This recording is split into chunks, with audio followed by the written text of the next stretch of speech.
Welcome to Inge's Knitting Lab along in this series on how to make the Lacy Cable tee.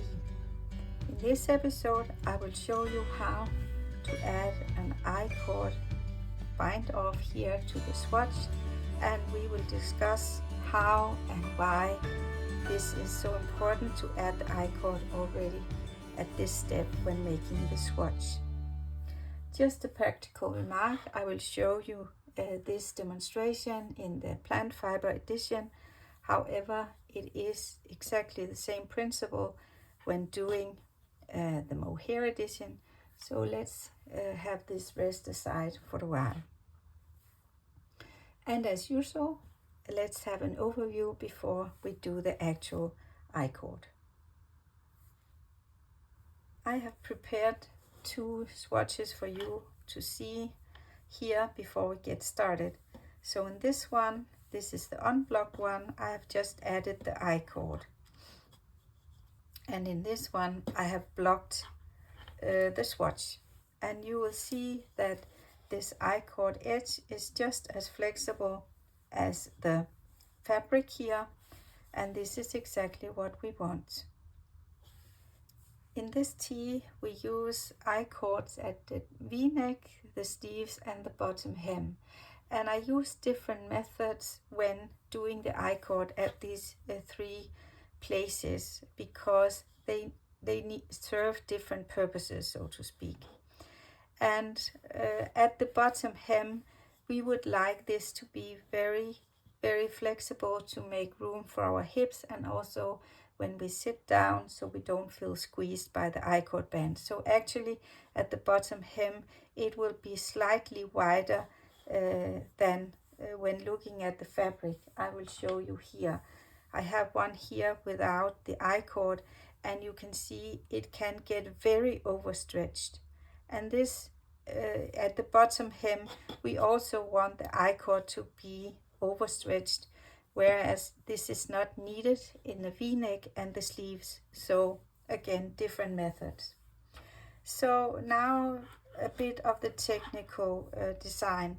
When you design an iCord edge, you have to be aware that you work in two knitting directions. You've made the fabric in this direction and you do the iCord in the other direction.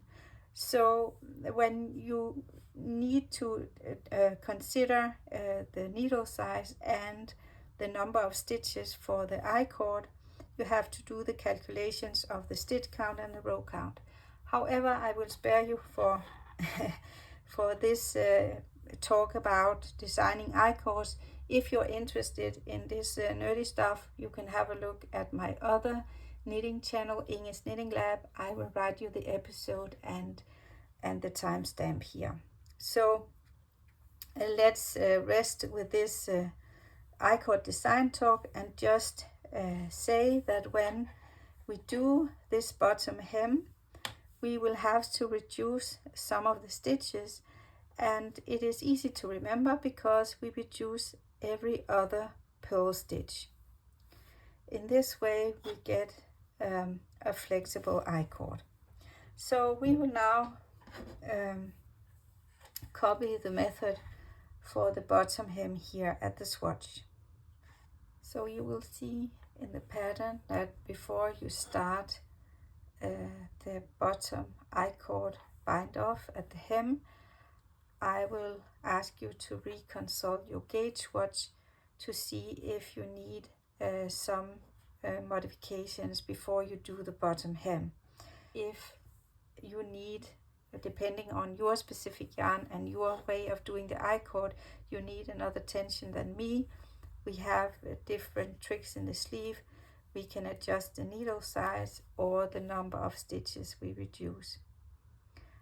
But for now and the swatch, we will reduce every other purl stitch. So let's get to it. And I will need another pair of needles.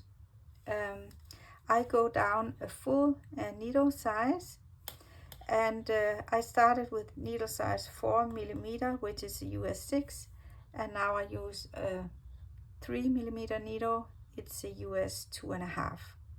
and I have decided to add in the feminine touch, so I have made ready here the strand with the sequins.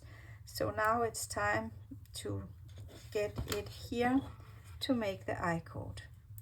I have just relocated the stitches to the new needle. It is not needed, you can still keep it on this one. It's just for me not to struggle with two needles here and wires scratching on the table. I make the iCord as a 4-stitch iCord, so I use the knitting cast on technique and get 4 more stitches here. So I just knit the first one and I turn it and place it onto the left hand needle.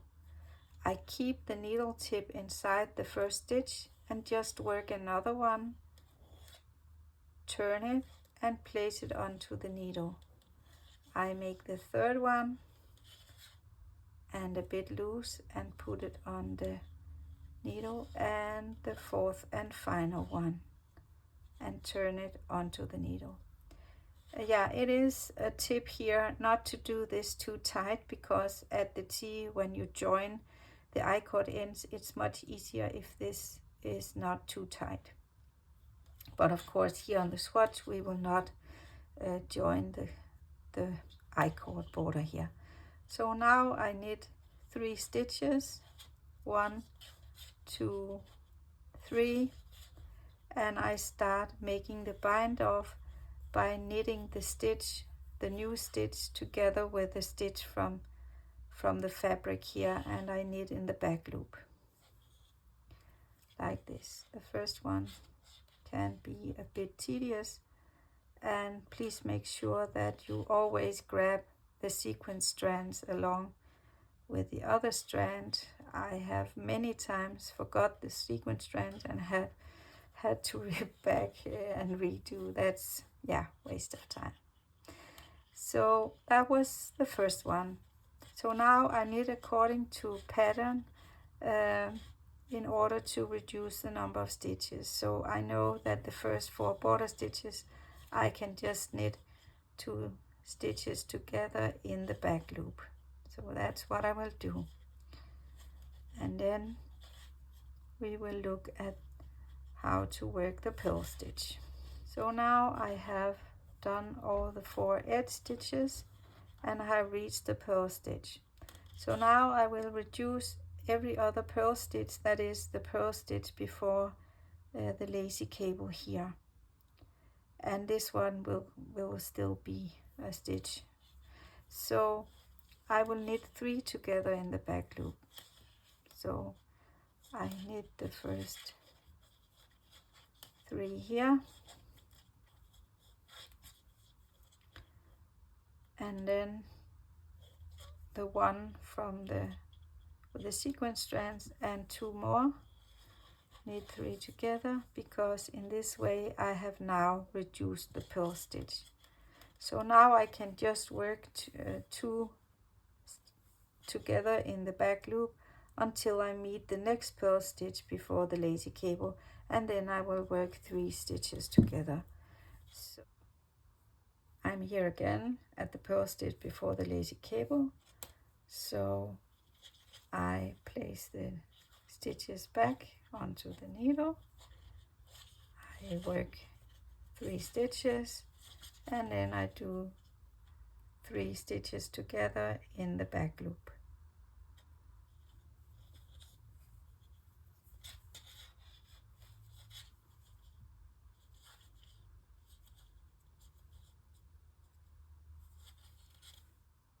I have now worked the last stitches and I'm ready to do the bind off. I will do bind off here at the swatch. However, when you make the T, you keep these stitches open and just leave them rest on a stitch marker, so that yeah, they are open here when you do the join of the iCord. So I just pull my needle and do the bind off. So I slip the first stitch and work the next one and pass over knit, pass over, knit, pass over. And then I can cut the yarn here. And you can see now that it is wider than the sample, but when we block it, it will be matching the fabric gauge and actually be a bit wider to accommodate the bottom hem, so that you can overstretch the fabric at the bottom hem. Let's have a look at the wrong side here, because when you do the iCord and place the stitches back on the left hand needle, you will create these bars here in the back, and depending on how much you tighten this when you transfer the stitches and start the knitting, these will be looser or tighter. If it is very tight, of course it will roll down here and you will not see these bars. If you do it very loose, it will look like this and you will see more of the iCord here. So it can be like this or like this depending on how much you stretch. So I would say tighten but not too much, so that we can actually see 3 stitches here at the hem. Yeah, so let's meet up in the next episode, looking at the blocking process and seeing the end result.